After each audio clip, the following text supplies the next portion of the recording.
I remember the first time I went there, and it was quite magical actually. I think it was the first time I'd ever seen the sea. That was quite special, really.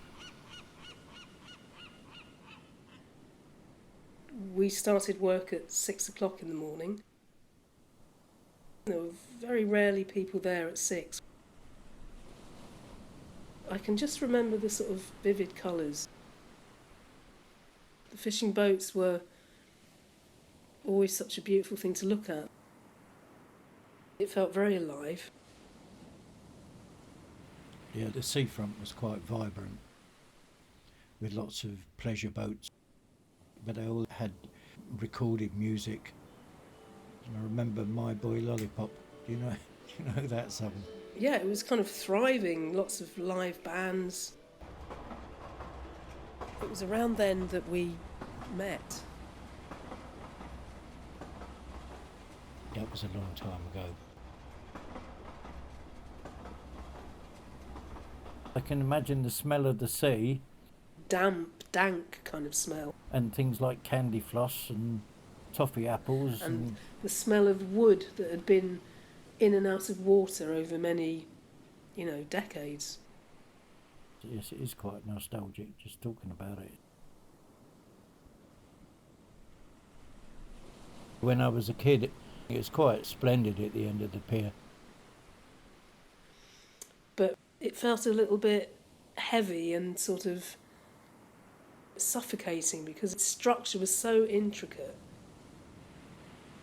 And actually, there was something really atmospheric about that because it felt like the pier had its own kind of spooky magic about it, and the kind of age of it, the fact that it had been there for so long. But really exciting to walk to the end, especially on a blustery day. It was a really special time. And then the end of the pier burnt down.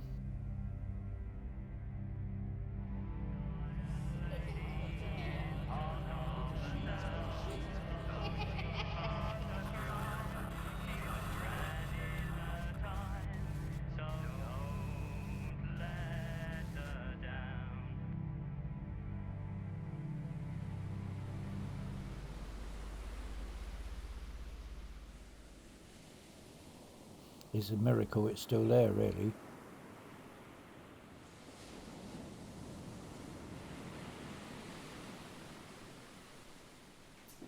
The closer to the pier you got, the ever-present sound of the trains would become kind of more tangible.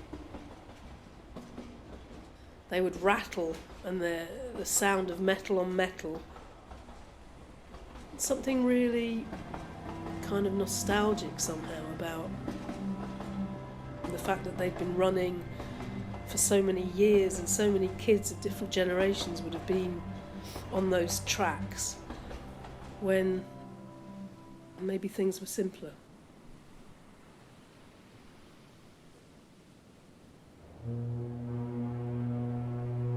It was part of my childhood. And I remember walking along the pier eating pieces of pork pie. Every autumn they had lights along the seafront. And we used to swim a lot.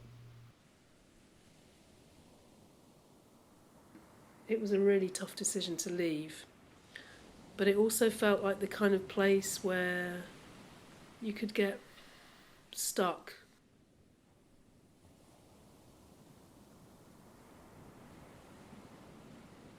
There was only one way into Southend, and I was always struck that you couldn't be going anywhere else if you were heading that way. I know I can't go back, and I wouldn't really want to.